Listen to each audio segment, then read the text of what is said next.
إن الحمد لله والصلاة والسلام على رسول الله وعلى آله وصحبه أجمعين.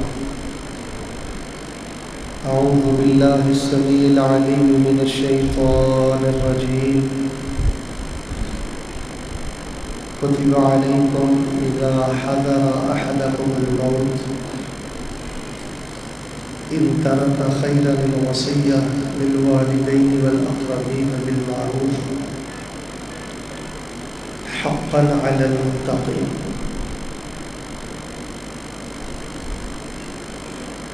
اللہ تبارک و تعالیٰ کا شکر ہے کہ اس کی توفیق سے الحمدللہ ہم نے خطبہ جمعۃ المبارکہ بھی ادا کیا اور مغرب کے بعد قاری صاحب آواز ذرا سادہ کرو، کو بیس بوس بند کرو، اور مغرب کی نماز الحمدللہ ہم نے باجماعت ادا کی، اور پھر اللہ تبارک و تعالیٰ نے ہم کو درس قرآن و حدیث میں بیٹھنے کا موقع دیا۔ اللہ تعالیٰ سے ایک دعا فرمائیں، اللہ تبارک و تعالیٰ ہماری یہ نیکیاں، ہماری یہ حسنات اللہ اپنی بارگاہ میں قبول و منظور فرمائیں۔ آپ اس لحاظ سے بھی خوش نصیب ہیں کہ آپ مسجد میں بیٹھے ہوئے ہیں، اس لحاظ سے بھی خوش نصیب ہیں کہ قرآن و حدیث کی مجلس میں بیٹھے ہوئے ہیں، اس لحاظ سے بھی خوش نصیب ہیں کہ اللہ تعالیٰ کی رحمت کے فرشتوں میں بیٹھے ہوئے ہیں، اور اس سے بڑی آپ سب بھائیوں کے لیے خوش نصیبی یہ ہے، یہ خوش نصیبی ذرا توجہ سے سننا۔ رسول رحمت صلی اللہ علیہ وآلہ وسلم ارشاد فرماتے ہیں کہ جو آدمی فرض نماز ادا کرتا ہے اور پھر جب تک اس کا وضو نہیں ٹوٹتا وہ مسجد میں بیٹھا رہتا ہے، ذکر کرتا ہے، قرآن و حدیث کی باتیں سنتا ہے، رسول رحمت علیہ السلام فرماتے ہیں کہ رحمت کا فرشتہ دو دعائیں کرتا ہے۔ ایک دعا وہ یہ کرتا ہے کہ اللہ تعالیٰ اس بندے کو معاف کر دے، اور دوسری دعا وہ یہ کرتا ہے اللہ تبارک و تعالیٰ اپنے اس بندے پر رحمت فرما دے۔ تو آپ جتنی دیر تک درس قرآن و حدیث میں تشریف رکھیں گے اور آپ کی توجہ اللہ اور اس کے رسول کی طرف ہوگی، ساتھی بیٹھ جائیں، آنا بند کر دیں، ساتھی بیٹھ جائیں، توجہ میری طرف کریں۔ بڑا بدبخت آدمی ہے جو مسجد میں بھی توجہ کے ساتھ نہیں بیٹھتا، بہت بدبختی ہے، یہ تو محرومی ہے مسجد میں نہ آنا، یہ بھی آپ مسئلہ ذہن میں رکھ لیں، مسجد میں نہ آنا، درس میں نہ بیٹھنا یہ محرومی ہے۔ ایک بندے نے نماز پڑھی ہے، چلا گیا، اس نے درس نہیں سنا، آپ اس کو کچھ نہیں کہہ سکتے سوائے اس کے کہ محروم ہے۔ اور کئی لوگوں کے معاملات، آپ تو بڑی محبت سے بیٹھے ہوئے ہیں، ہم چونکہ جلسوں پہ جاتے رہتے ہیں، بڑے مزاج بگڑے ہوئے ہیں، کبھی دائیں کبھی بائیں، کبھی اٹھ کے آنا جانا، یہ مجلس کی روحانیت کے خلاف ہے۔ میں آپ کے لیے ایک دعا کرتا ہوں، ماشاءاللہ کتنی پیاری خوبصورت مسجد بن چکی ہے، آپ کو یاد ہوگا پہلے چھوٹی سی مسجد ہوتی تھی اور اب یہ ماشاءاللہ محل بن گیا ہے۔ 2 3 4 دعائیں کریں جی، میں بڑا خوش ہو رہا ہوں آپ کو دیکھ کر۔ پہلی دعا یہ کریں کہ جن بھائیوں نے اس مسجد کی توسیع میں حصہ ڈالا ہے، جس انداز میں بھی ڈالا ہے، اللہ پاک ان کے مال جان اولاد میں برکتیں فرمائے، اللہ پاک ان کو اپنی جنت میں اعلیٰ محلات عطا فرمائے۔ اور آپ جتنے بھائی درس قرآن و حدیث میں تشریف فرما ہیں، اللہ کے گھر کو آپ نے رونق بخشی ہے، اللہ پاک آپ کو اسی طرح بیت اللہ میں بیٹھ کر ائمہ حرمین سے، مدرسین حرمین سے، خطباء حرمین سے اللہ آپ کو دروس سننے کی توفیق عطا فرمائے۔ مسجد نبوی میں بھی آپ کو پتہ ہے فجر کے بعد، عصر کے بعد، مغرب عشاء کے بعد دروس ہوتے ہیں، اللہ آپ کو رسول پاک علیہ السلام کی مسجد میں بیٹھ کر بھی دروس سننے کی سعادت نصیب فرمائے۔ حضرات ذی وقار، آج کا جو موضوع ہے یہ کوئی لچھے دار نہیں ہے، ہمارے شیخ مکرم حضرت ڈاکٹر طاہر محمود صاحب حافظہ اللہ نے ایک بڑا منفرد سیا اور بڑا پیچیدہ تو نہیں کہنا چاہیے لیکن عموماً یہ بیان نہیں کیا جاتا، جب کہ ایسی چیزیں بیان ہونی چاہیے، ایسے موضوعات رکھنے چاہیے، یہ فائدے کے موضوعات ہیں. آپ انشاءاللہ سنیں گے تو آپ واقعتاً محسوس کریں گے یہ تو بڑا اہم موضوع تھا. تو انشاءاللہ الرحمن ایک بڑے حساس، بڑے منفرد اور بڑے اہم پہلو پر ہم نے چند احادیث آپ کو سنانی ہے. آپ نے پوری توجہ کے ساتھ سننی ہے. یہ بھی آپ دعا کر لیں کہ جو سنیں اور سنائیں اللہ ہم سب کو عمل کی توفیق عطا فرمائے. موضوع شروع کرنے سے پہلے میں آپ کو یہ بتلانا چاہتا ہوں کہ ہمارا دین اسلام بہت جامع دین ہے. ہمارے دین اسلام میں عبادات بھی ہیں. ہمارا دین ہمیں سیاست بھی بتاتا ہے، تجارت بھی بتاتا ہے، عبادت بھی بتاتا ہے، اخلاقیات کے بارے میں بھی بتلاتا ہے، غمی خوشی سارے احکامات دین اسلام میں بتاتا ہے. یہ خاصہ صرف دین اسلام کا ہے. اس بات کو میں نے پہلے بھی کئی دفعہ بیان کیا ہے. میں نے ہندو دھرم کو پڑھا ہے. ہندوازم جو ہے، ہندو دھرم جو ہے، یا جو سکھ، ان کی جتنی مقدس کتابیں ہیں سب کا مطالعہ کر لیں. جتنی جامعیت، جتنی وسعت ہمارے دین اسلام میں ہے، مل کے بولیں دنیا کے کسی مذہب میں وہ وسعت اور جامعیت موجود ہے. دین اسلام پڑھا کریں، دین اسلام کی کتابیں اپنے گھروں میں رکھا کریں. اس وقت کی سب سے بڑی ضرورت یہ ہے کہ آپ نا قرآن شریف کے ترجمے کے ساتھ ساتھ احادیث کی کتابیں بھی اپنے گھروں میں رکھیں. المیہ یہ ہے کہ ہمارے بچے نبی علیہ السلام کی سیرت نہیں پڑھتے، ہمارے بچے بخاری شریف نہیں پڑھتے، مسلم نہیں پڑھتے. بھئی اگر آپ کچھ پڑھا کریں، مشکات شریف سے کچھ پڑھا کریں، گھروں میں حدیث کی کتابیں کھولا کریں. ہمارے گھروں سے برکتوں کے اٹھ جانے کی ایک سب سے بڑی وجہ یہ ہے، توجہ رکھنا، ہمارے گھروں میں حدیث کی کتابیں نہیں کھلتی. بہت بڑا المیہ. اور اگر میں یہی بات کر کے دعا کر دوں نا، درس ختم کر دوں، تو میں نے انشاءاللہ آپ کو پیغام دے دیا. گھروں میں حدیث شریف کی کتابیں کھولا کریں بھائی. ہم اہل الحدیث ہیں، ہم اہل السنہ ہیں بھائیوں. اگر ہمارے گھروں میں حدیث کی کتابیں نہیں ہیں، ہم اپنے بچوں میں بیٹھ کے نہیں پڑھتے، کون پڑھے گا؟ آپ سرمایہ دار ہیں تب بھی، آپ غریب ہیں تب بھی، اپنی اپنی طاقت اور ہمت کے مطابق گھروں میں حدیث شریف کی کتابیں رکھیں. آپ میں سے کتنے بھائی ایسے ہیں ہاتھ کھڑا کرنے کی ضرورت نہیں، بولنے کی بھی ضرورت نہیں، لیکن دل میں مجھے آپ نے جواب دینا ہے. کتنے بھائی ایسے ہیں جنہوں نے سنن ابن ماجہ شریف حدیث کی کتاب دیکھی ہے؟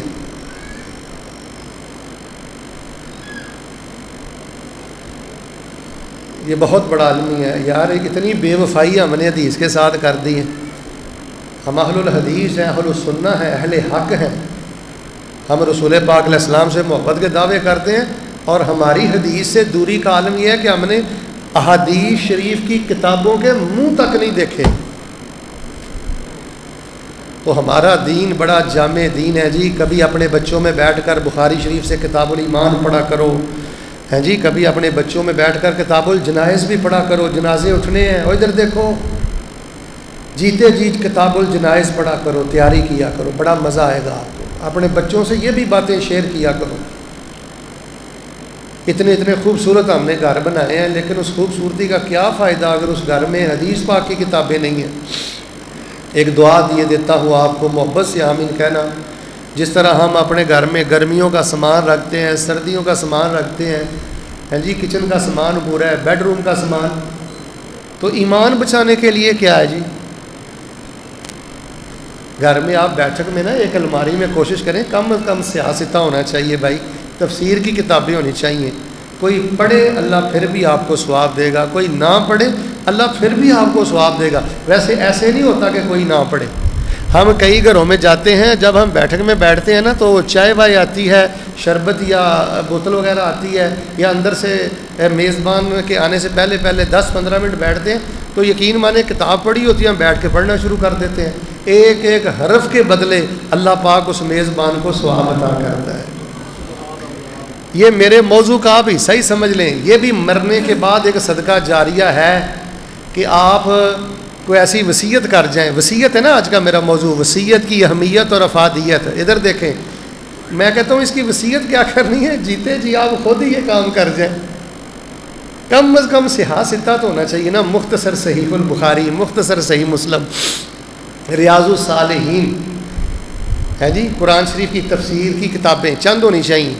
اللہ پاک ہم سب کو اپنے گھروں کو قرآن و حدیث کی کتابوں سے مزین کرنے کی توفیق عطا فرمائے۔ آج کا ہمارا موضوع ہے وصیت، اس کی اہمیت اور افادیت۔ میرے پیارے بھائیوں، وصیت یہ اللہ تبارک و تعالیٰ کا ہم پہ بہت بڑا انعام ہے، شریعت کا بہت بڑا انعام ہے کہ انسان جب بالکل موت کے لمحات کے قریب ہو، آخری گھڑییں ہوں یا بیماری کے عالم میں ہو، جب نظر آ رہا ہو کہ عمر ڈل چکی ہے، آخری سفر ہے، بیماری نے غلبہ پا لیا ہے، تو پھر انسان کو وصیت لکھ دینی چاہیے۔ وصیت لکھنا یہ مستحب ہے، یہ مسنون ہے، اور کئی شکلیں اس کی ایسی بھی بن جاتی ہیں کہ یہ واجب ہے، یہ ضروری ہے، ضرور وصیت لکھنی چاہیے۔ وصیت لکھنے کے بہت زیادہ فوائد ہوتے ہیں۔ سب سے پہلا فائدہ میں آپ کو بتا دیتا ہوں، کوئی بندہ نہیں جانتا کہ اس کو کب موت آئے گی اور کہاں موت آئے گی۔ مرنا ہے، دادا ابو یا والد یا چچا یا تایا اگر کوئی فوت ہوا ہے تو دیکھ لیں، کوئی نہیں جانتا کب اور کہاں کسے موت آئے گی۔ تو انسان کو وصیت لکھ دینی چاہیے، یہ بہت بڑا انسان کے لیے صدقہ جاری ہے، نیکی کا اکاؤنٹ کھلا رہتا ہے، مرنے کے بعد بھی بندے کو نیکیاں ملتی رہتی ہیں۔ اگر کوئی بندہ یہ چاہتا ہے نا کہ میرے مرنے کے بعد بھی نیکیوں کا سلسلہ جاری رہے تو وہ وصیت ضرور کرے۔ یہ وصیت کرنا یہ نبیوں کی سنت ہے، آپ وہ قرآن پڑھ کے دیکھ لیں۔ اذ قال له ربه اسلم قال اسلمت لرب ووصى بها ابراہیم بنیہ ویعقوب، آگے یہ پورا ہے۔ حضرت یعقوب نے اپنے بیٹوں کو کہا میرے بعد کس کی عبادت کرو گے؟ فرمانے لگے ہم حضرت ابراہیم کے الہ کی عبادت کریں گے، حضرت اسماعیل کے الہ کی عبادت کریں گے، اکیلے الہ کی عبادت کریں گے، اور ہم اللہ کی فرما برداری کی زندگی بسر کریں گے۔ تو اچھی باتیں کرنا، اچھی باتیں تحریر کرنا، اور جانے سے پہلے خیر پہ اپنے ورثاء اور لواحقین کو چھوڑ کے جانا، یہ انبیاء کی سنت ہے۔ تو ایک یہ جو ہے وہ نیکیاں کمانے کا بڑا بہترین ذریعہ۔ دوسرا پھر یہ ہے کہ وصیت میں صلہ رحمی بھی موجود ہے۔ آپ کے رشتہ داروں میں اگر کوئی غریب ہے، آپ کے رشتہ داروں میں اگر کوئی محتاج ہے اور آپ اس کے بارے میں کوئی وصیت کر دیتے ہیں تو یہ آپ کے لیے ڈبل اجر ہے، ایک صدقے کا اجر ہے اور ایک صلہ رحمی کا اجر ہے۔ اور اسی طرح اس کے بے شمار فوائد ہیں وصیت کرنے کے۔ نبی صلی اللہ علیہ وسلم ارشاد فرماتے ہیں اگر کسی بندے کے ضروری معاملات ہونا تو اس بندے پر تو 2 راتیں بھی نہیں گزرنی چاہیے کہ اس کی جو وصیت ہے وہ اس کے سرانے مکتوب ہونی چاہیے، لکھی ہونی چاہیے، موجود ہونی چاہیے۔ تو میرے پیارے بھائیوں، ہماری شریعت میں اس کے بہت زیادہ احکامات ہیں، لیکن میں آپ کے سامنے چند ضروری باتیں بیان کر دیتا ہوں۔ سب سے پہلی بات آپ توجہ سے سن لیں، جیتے جی یہ مسائل ہیں۔ جیتے جی آپ کی صحت ٹھیک ہے، طبیعت ٹھیک ہے، آپ ماشاءاللہ بالکل صحت مند ہیں، کاروباری معاملات کو دیکھ رہے ہیں، شریعت آپ کو حق دیتی ہے آپ جتنا چاہیں اپنا مال اللہ کی راہ میں وقف کر سکتے ہیں۔ آدھا مال کر لیں، تیسرا حصہ کر لیں، 3 حصے اللہ کی راہ میں دے دیں۔ اگر اللہ نے آپ کو بہت زیادہ دیا ہے، جتنی مرضی مقدار میں بھی آپ اللہ کی راہ میں دے سکتے ہیں۔ اس میں آپ کو پتہ ہے نا، حضرت ابوبکر صدیق رضی اللہ تعالیٰ عنہ جب نبی علیہ السلام نے چندے کی اپیل کی تھی تو اپنے گھر کا سارا مال ہی لے آئے تھے، اور حضرت عمر رضی اللہ تعالیٰ عنہ آدھا لے آئے تھے، آدھا چھوڑ آئے تھے۔ تو جیتے جی انسان جتنا چاہے اللہ پاک کی راہ میں صدقہ و خیرات کر سکتا ہے، وقف کر سکتا ہے۔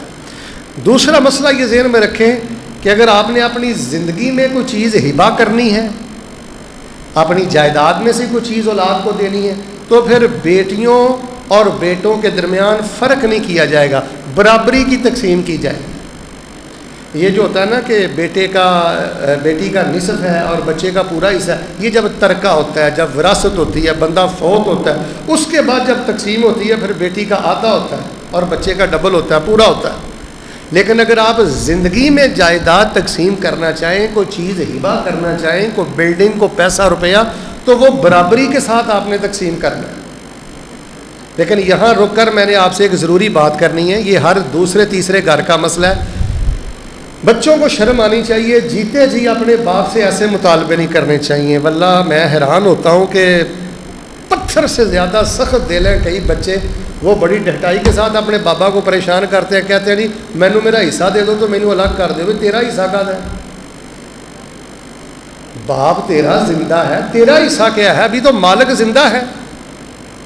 تو جیتے جی باپ سے ایسے مطالبے کرنا بھائی سچی بات ہے, یہ غیر شرعی سے مطالبے ہیں, ایسے نہیں کر. اچھا کئی لوگ کہتے ہیں جی شیخ صاحب ہم نا جھگڑے سے بچوں کو بچانے کے لیے نا میں جیتے جی ہی سارے معاملے کرنا چاہتا ہوں. نہیں بھائی, جھگڑے سے تیری اولاد کو بچانے کے لیے اللہ نے حصے مقرر کر دیے ہیں.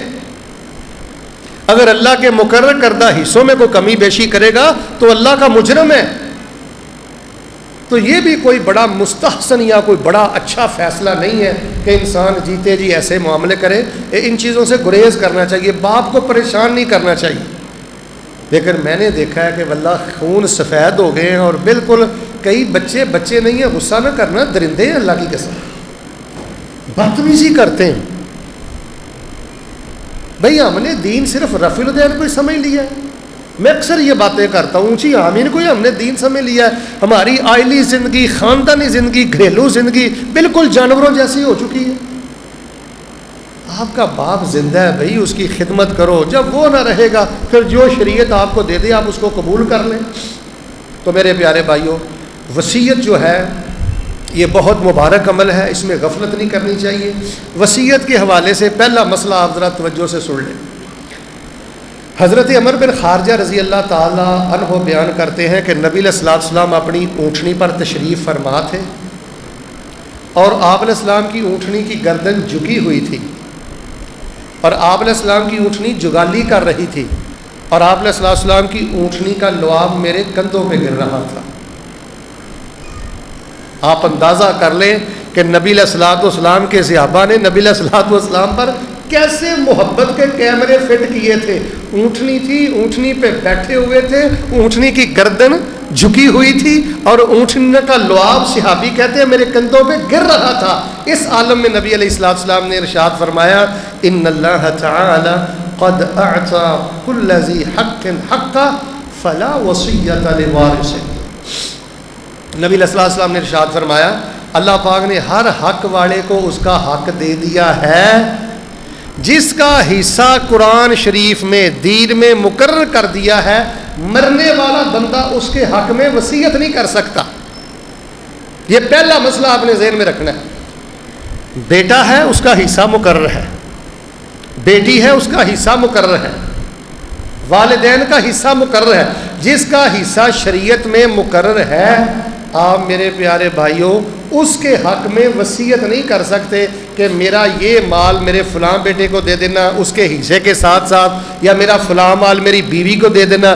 بیوی کا 8واں یا 4تھا حصہ مقرر ہے, بیٹے کا حصہ مقرر ہے, بیٹی کا حصہ مقرر ہے. جو اصحاب الفروض ہیں جن کا حصہ مقرر اللہ نے کر دیا ہے, مل کے بولے ان کو الگ بندہ اپنے مال سے وصیت کر سکتا. یہ موٹی آپ نے مسئلے کی بات ذہن میں رکھنی. اگر کوئی ایسی وصیت کرے گا تو وہ نافذ العمل نہیں ہوگی, وہ حرام ہے, وہ ناجائز ہے, وہ غلط ہے, شریعت میں اس کا کوئی جواز نہیں ہے. وصیت آپ نے کس کو کرنی ہے؟ اس کو آپ نے کرنی ہے جس کا حصہ مقرر نہیں ہے. مثال کے طور پہ محلے میں کوئی غریب آدمی ہے, آپ کہتے ہیں جی یہ آپ میرا اتنا مال جو ہے, اتنے پیسے جو ہیں آپ فلاں غریب آدمی کو دے دینا, فلاں کو مکان دے دینا, یا فلاں جامعہ میں آپ کولر لگوا دینا, اساتذہ کی تنخواہیں دے دینا ہے جی, کہیں کوئی قرآن کے نسخے رکھ دینا, یا اس طرح کی دیگر چیزیں. یہ آپ وصیت کر سکتے ہیں کہ جن کے شریعت نے حصے مقرر نہیں کیے. تو جن کے شریعت نے حصے مقرر کر دیے رسول رحمت علیہ الصلوۃ والسلام نے منع فرمایا, ان کے بارے میں بندہ الگ سے وصیت نہیں کر سکتا. اور ایسا بھی ہمارے معاشرے میں ہوتا ہے. یہ سراسر رسول پاک علیہ الصلوۃ والسلام کی تعلیمات کے خلاف ہے. دوسری بات توجہ سے سن لیں. وصیت کے معاملے میں جب انسان موت و حیات کی کشمکش میں ہو, آخری لمحات میں ہو, ادھیڑ عمر میں ہو, اور اگر وہ وصیت کرنا چاہے تو وہ زیادہ سے زیادہ اپنے مال کے تیسرے حصے کی وصیت کر سکتا ہے. مثال کے طور پہ اگر کوئی بندہ 1 لاکھ روپیہ چھوڑ کر گیا ہے تو وہ زیادہ سے زیادہ 33,000 کی وصیت کر سکتا ہے کہ اس کو اللہ کی راہ میں خرچ کر دینا، مدرسے میں خرچ کر دینا، مسجد میں خرچ کر دینا، یا کہیں بھی اچھی جگہ پہ خرچ کر دینا. وہ تیسرے حصے کی وصیت کر سکتا ہے. اگر 1 کروڑ چھوڑ کے گیا تو وہ 33 لاکھ کی وصیت کر سکتا ہے، اس سے زیادہ کی نہیں کر سکتا. رسول پاک علیہ الصلوۃ والسلام کی بے شمار احادیث ہیں اس موضوع پر. آپ کو میں 1-2 احادیث سنا دیتا ہوں. رسول رحمت علیہ السلام ارشاد فرماتے ہیں، حضرت سعد بن ابی وقاص رضی اللہ تعالیٰ عنہ کا بیان ہے کہ میں حجۃ الوداع کے موقع پر بیمار ہو گیا. آدانی النبی صلی اللہ علیہ وسلم، نبی علیہ السلام نے میری تیمارداری کی. صحابی کہتے ہیں نبی علیہ السلام نے میری، آپ سوچیں نبی کے صحابہ کی کتنی شان ہے جن کی تیمارداری اللہ کے پیغمبر کیا کرتے تھے. وہ بیمار ہوتے تھے، ان کی تیمارداری اللہ کے پیغمبر کیا کرتے تھے. کیسے عظیم لوگ تھے. رسول رحمت علیہ السلام میری تیمارداری کے لیے تشریف لائے. باتیں ہوئیں تو چلتے چلتے میں نے کہا نبی علیہ السلام میری صرف ایک بیٹی ہے. توجہ سے سننا، لی ابنۃ واحدہ، میری ایک بیٹی ہے، تو میرے پاس مال بہت زیادہ ہے، کیا میں اپنا سارا مال اللہ کی راہ میں وقف کر دوں، اس بات کی وصیت کر دوں، اللہ کی راہ میں سارا مال دے دوں؟ نبی پاک نے فرمایا نہیں، سارا مال نہیں تم دے سکتے. کہا اللہ کے نبی علیہ السلام کیا میں نصف اللہ کی راہ میں دے دوں؟ فرمایا نہیں. کہا اللہ کے نبی کیا میں تیسرا حصہ دے دوں؟ آپ نے فرمایا ہاں. والثلث کثیر، آپ نے فرمایا تیسرا حصہ تجھے وصیت کرنے کی، وقف کرنے کی، دینے کی اجازت ہے، اور یہ تیسرا حصہ بھی نبی علیہ السلام نے فرمایا بہت زیادہ ہے. لہٰذا یہ کسی مسلمان کے لیے حلال نہیں ہے، جائز نہیں ہے کہ وہ جاتے وقت اپنی ساری جائیداد اللہ کی راہ میں وقف کر جائے، بچوں کو کنگال چھوڑ جائے، بچوں کو محتاج چھوڑ جائے. نبی علیہ السلام نے سختی سے منع فرمایا ہے. بلکہ اگر کسی نے کوئی ایسا کام کیا ہے تو نبی علیہ السلام نے سختی سے واپسی کروائی ہے. جیتے جی آپ اللہ کی راہ میں دیں، جتنا مرضی دیں، دل کھول کے دیں. بڑی ویسے عجیب بات ہے نا، ادھر دیکھیں، جیتے جی بندے کا حوصلہ نہیں پڑتا، اور جب بندے کو موت نظر آ رہی ہوتی ہے پھر بندہ کہتا ہے میں سارا ہی اللہ کی راہ میں دے دوں. نہیں بھائی، اولاد کے لیے چھوڑنا، اولاد کو مالدار چھوڑنا، یہ بھی شریعت ہے. اور یہاں رک کر میں آپ کو ایک حدیث سناتا ہوں. یہ میں سمجھتا ہوں کہ ہمارے آج کے درس کی سب سے زیادہ قابل توجہ حدیث ہے. نبی علیہ الصلوۃ والسلام فرماتے ہیں 1 دینار بندہ جہاد فی سبیل اللہ پہ دیتا ہے، 1 دینار بندہ مسکین کو دیتا ہے. نبی علیہ الصلوۃ والسلام نے فرمایا 1 دینار بندہ اپنی گھر پہ خرچ کرتا ہے، بچوں پہ خرچ کرتا ہے. دینار انفقتہ فی سبیل اللہ، دینار انفقتہ علی المسکین، دینار انفقتہ علی اہلک. 1 دینار اللہ کی راہ میں دے دیا، مسجد میں دے دیا، مدرسے میں دے دیا، جہاد میں دے دیا، کہیں دے دیا. اور 1 دینار کسی بھوکے کو کھانا کھلا دیا. 1 دینار بچوں پہ خرچ کر دیا، بیوی پہ خرچ کر دیا. کان کھولنا، نبی علیہ الصلوۃ والسلام فرماتے ہیں ان تینوں دیناروں میں سے سب سے زیادہ ثواب اس دینار کا ملے گا جو دینار تو نے اپنے گھر والوں پہ خرچ کیا ہے. گھر والوں کے منہ میں پانی کا ایک قطرہ ڈالنا، روٹی کا ایک لقمہ ڈالنا، نبی علیہ السلام نے فرمایا یہ بہترین صدقہ ہے. یقین مانے میں ڈاکٹر صاحب کی بصیرت کو سلام کرتا ہوں، مسجد کی انتظامیہ کو سلام کرتا ہوں. بھئی ایسے مسائل بیان کرنے کی ضرورت ہے. اور بھئی مسجد صرف ٹوپی کا نام نہیں ہے، داڑھی کا نام نہیں ہے، صرف رفع الیدین کا نام نہیں ہے، دین صرف نماز کا نام نہیں ہے، گھریلو زندگی کا نام بھی دین ہے. یہ دیکھیں مسلم کی میں نے آپ کو حدیث سنائی ہے، کئی گھروں کے جھگڑوں کی تلافی کے لیے ایک حدیث ہی کافی ہے. سب جھگڑے کی وجہ یہ ہے بخیل ہے، بینک بیلنس مضبوط کرتا ہے، جوڑتا ہے، لیکن اپنی بیوی اور اپنے بچوں کی بنیادی ضرورت بھی پوری نہیں کرتا. حالانکہ نبی علیہ الصلوۃ والسلام نے فرمایا مسجد پر بھی خرچ کرنے کا ثواب ہے، مسکین پر بھی خرچ کرنے کا ثواب ہے، جہاد میں دینے کا بھی ثواب ہے، لیکن سب سے زیادہ ثواب اللہ تجھے اس وقت دیتے ہیں جب تو محنت کرتا ہے، مزدوری کرتا ہے، دیہڑی کرتا ہے، کاروبار کرتا ہے، اپنے بیوی بچوں کو حلال کھلاتا ہے. اللہ تبارک و تعالیٰ پانی کی ایک گھونٹ گھونٹ پہ اور ایک ایک لقمے پہ اللہ پاک جنت میں درجات کو بلند فرماتے ہیں. تو میرے پیارے بھائیوں، جیتے جی آپ جتنا چاہیں خرچ کریں، لیکن جب آپ نے وصیت کرنی ہے تو وہ آپ تیسرے حصے کی کر سکتے ہیں۔ ایک آپ کو دوسری روایت سنا دیتا ہوں۔ رسول رحمت علیہ السلام کے دور میں ایک آدمی تھا، اس کے پاس 6 غلام تھے، 6 غلام۔ جب موت کا وقت قریب آیا تو اس نے 6 کے 6 غلام ہی اللہ کی راہ میں آزاد کر دی۔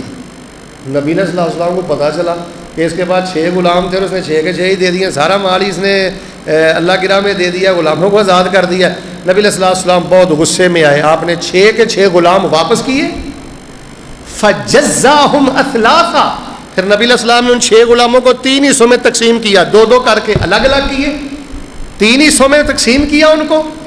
ثم اقرأ بینہم، پھر نبی علیہ السلام نے پرچی ڈالی، قرعہ ڈالا، ان میں سے جن 2 کا نام نکلا ان کو نبی پاک نے آزاد کر دیا اور باقی کو نبی پاک نے غلام ہی رہنے دیا اور ورثاء کے پاس ہی رہنے دیا۔ اور نبی علیہ السلام غصے میں آ کے بڑی سخت باتیں ارشاد فرمائیں اور آپ نے فرمایا خبردار، آج کے بعد اگر کسی بندے نے مرتے وقت سارے مال کو اللہ کی راہ میں دیا یا اللہ کی راہ میں خرچ کیا، پیغمبر علیہ الصلوۃ والسلام نے سختی کے ساتھ منع فرما دیا۔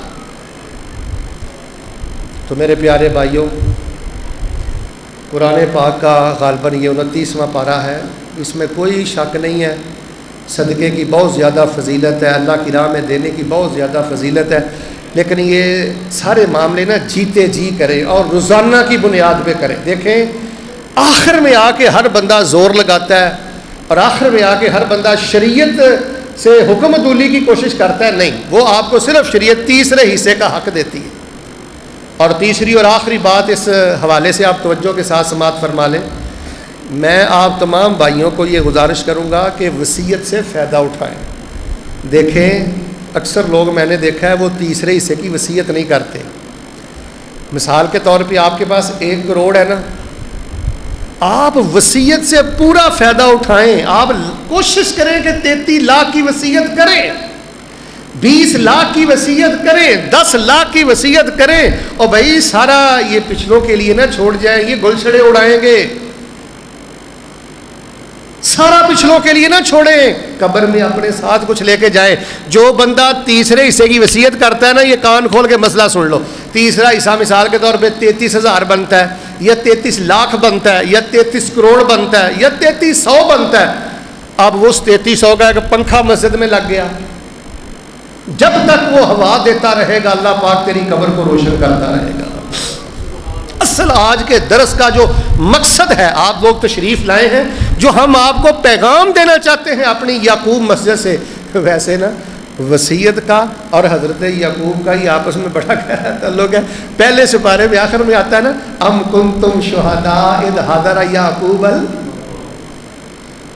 انہوں نے اپنے بیٹے کو وصیت کی تھی نا، تو ہماری یعقوب مسجد سے جو وصیت کے حوالے سے درس ہے نا، جو میں آپ کو بتانا چاہتا ہوں، اور میرے باپوں اور میرے بزرگوں، آپ بڑے غافل ہیں، میں نے بڑے بڑے لوگوں کو دیکھا ہے، انہوں نے بڑا بڑا بینک بیلنس چھوڑا ہے، وصیت کرتے ہی نہیں، بھائی کیوں؟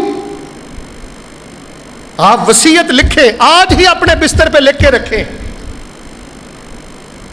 بسم اللہ الرحمن الرحیم، السلام علیکم ورحمۃ اللہ وبرکاتہ، میرے ورثاء، میرے بیٹوں، میری بیٹیوں، موت برحق ہے، نہ جانے موت کا فرشتہ مجھے کب دبوچ لے، بیٹا میری جتنی جائیداد ہے اس میں سے آپ نے تیسرا حصہ جو ہے وہ مدرسے میں دینا ہے، اگر آپ کو کسی مدرسے سے پیار ہے اس مدرسے کا نام لکھ دیں، مسجد کا پیار ہے اس مسجد کا نام لکھ دیں، یا اور آپ کہیں کو خرچ کرنا چاہتے ہیں آپ اس چیز کا نام لکھ دیں۔ ہم آپ کو بنیادی طور پہ آج یہ بتلانا چاہتے ہیں کہ ہمارے مسلمان بھائیوں میں دیکھیں یہ بھی ہمت نہیں ہے کہ وہ تیسرے حصے کی وصیت کریں، تو بھائی آپ نے اس سے بھرپور فائدہ اٹھانا ہے، کوئی بھائی پیچھے نہ رہے، یہ انشاءاللہ مستحب ہے، یہ مسنون ہے اور اس کی شریعت میں بہت زیادہ ترغیب ہے۔ باقی انسان کی کچھ وصیتیں ایسی ہوتی ہیں جن کو ہم کہتے ہیں، آپ اس کو مباح کہہ لیں، جائز کہہ لیں، مثال کے طور پر بندہ کہتا ہے کہ میرا جنازہ فلاں شخص صاحب پڑھائیں، میرا جنازہ اگر وہ آسانی کے ساتھ میسر ہے، فیصل آباد میں موجود ہیں تو پڑھا دیں، اگر وہ موجود بھی ہیں ان کی طبیعت ساتھ نہیں دیتی یا وہ نہیں آنا چاہتے تو یہ کوئی فرض نہیں ہے وصیت، کئی لوگ بہت زیادہ پریشان ہو جاتے ہیں، جی ابا جی نے کہا تھا کہ فلاں شیخ صاحب میرا جنازہ پڑھائے، انہوں نے نہیں پڑھایا، وہ سمجھتے پتہ نہیں جنازہ ہی ناقص ہو گیا۔ بھئی ایسے نہیں ہے، یہ ایسی وصیتیں ہیں، اگر ان پہ عمل ہو جائے تو اچھی بات ہے، اگر نہیں عمل ہوتا تو کوئی عرض نہیں ہے۔ مثال کے طور پہ آپ کی میرے پیارے بھائیوں 4 دکانیں ہیں، ٹھیک ہے، آپ اس بات کی وصیت لکھیں کہ بیٹا میرے جانے کے بعد آپ نے ایک دکان بیچ کر اس کی جو قیمت ملے آپ نے جگہ خریدنی ہے اور وہاں مسجد بنانی ہے اور وہاں ساری زندگی اللہ کی عبادت ہوتی رہے گی۔ آپ میں سے اکثر بھائی یہ کان کھول کے سن لیں، اکثر بھائی ایسے ہیں اگر وہ تیسرے حصے کی شریعت کے مطابق وصیت کریں، شریعت کی اس رخصت سے فائدہ اٹھائیں تو وہ ماشاءاللہ اللہ کی زمین پر مسجد بنا سکتے ہیں، مدرسہ بنا سکتے ہیں کہ قیامت تک نیکیوں کا سلسلہ جاری رہے گا۔ کئی لوگ ایسے ہوتے ہیں، ایک بندے کی عمر ہے، یہ آخری چند باتیں سن لیں، 50 سال 60 سال اس کی عمر ہے، 60 سال میں بندہ کتنی نیکیاں کر لیتا ہے یار، بڑی تھوڑی سی ہوتی ہیں، کچھ بھی نہیں ہوتا۔ پہلے 15-20 سال 25 سال بے شعوری کے ہوتے ہیں، پھر 10-15 سال کچھ نیکیاں ہوتی ہیں، پھر بندہ بڑھاپے میں آ جاتا ہے۔ تو برینر تو ہمیں دیکھ لیں، جو ہماری فوڈ ہے، کھانا ہے، معاملہ ہے، جوانی میں بندے کو بوڑھا کر دیتی ہیں خوراکیں۔ کئی لوگ 60 سالہ زندگی میں، یہ جملہ توجہ سے سننا، 50 سالہ زندگی میں نمازیں پڑھ کے، ذکر کر کے، رب رب کر کے، عمرے کر کے، خیرات کر کے اتنی نیکیاں نہیں کما پاتے جتنی نیکیاں ان کے نامہ اعمال میں، جو جس مال کی انہوں نے وصیت کی تھی نا، وہ ان کا مال مسجد میں لگ گیا، مدرسے میں لگ گیا، دین میں لگ گیا۔ اب قیامت تک وہ مال لگا رہے گا، اللہ تبارک و تعالیٰ اس کے درجات بلند کرتے رہیں گے اور اللہ تبارک و تعالیٰ اس کو نیکیاں عطا کرتے رہیں گے۔ زندگی میں کی ہوئی نیکیوں سے آپ زیادہ نیکیاں اپنے دامن میں اکٹھی کر سکتے ہیں اس وصیت سے فائدہ اٹھا کر۔ تو باقی میرے پیارے بھائیوں، اس میں آپ نے انشاءاللہ غفلت نہیں کرنی۔ بیوی ہے، بیٹی ہے، بیٹا ہے، جن کے حصے شریعت نے مقرر کر دیے ہیں، الگ سے آپ ان کو، پوتا وراثت میں آپ کو پتہ ہے کہ حصہ دار نہیں ہوتا، لیکن پوتے کو وصیت کی جا سکتی ہے۔ یہ جو تیسرا حصہ ہے نا، آپ اس کی وصیت کر سکتے ہیں اپنی پوتی کے لیے، پوتے کے لیے، آپ ان کو وصیت کر دیں، یا اس میں سے آپ بے شک چوتھے کی، 5ویں کی، کہ چھٹا حصہ یہ جو میں تیسرا حصہ ہے اس میں سے آپ ہاف جو ہے یہ پوتے کو دے دینا، ہاف مسجد میں لگا دینا، مدرسے میں لگا دینا۔ تو اللہ تبارک و تعالیٰ نے قرآن مجید میں ارشاد فرمایا، کتب علیکم اذا حضر احدکم الموت، یہ بات تم پر لکھ دی گئی ہے کہ جب تم میں سے کسی ایک پر موت کا وقت حاضر ہو، ان ترک خیرا الوصیہ، اگر وہ مال چھوڑ کر گیا ہے تو وہ وصیت ضرور کرے، وصیت ضرور لکھے، والدین کے لیے، قریبی رشتہ داروں کے لیے اچھے طریقے کے ساتھ۔ وصیت میں زیادتی نہیں ہونی چاہیے، نقصان پہنچانے کا ارادہ نہیں ہونا چاہیے، غیر مضار۔ اور یہ تو آپ کو مسئلے کا پتہ ہے نا کہ جب بندہ فوت ہو جائے اور اس نے جتنی جائیداد چھوڑی ہے، سب سے پہلا کرنے والا کام کیا ہے؟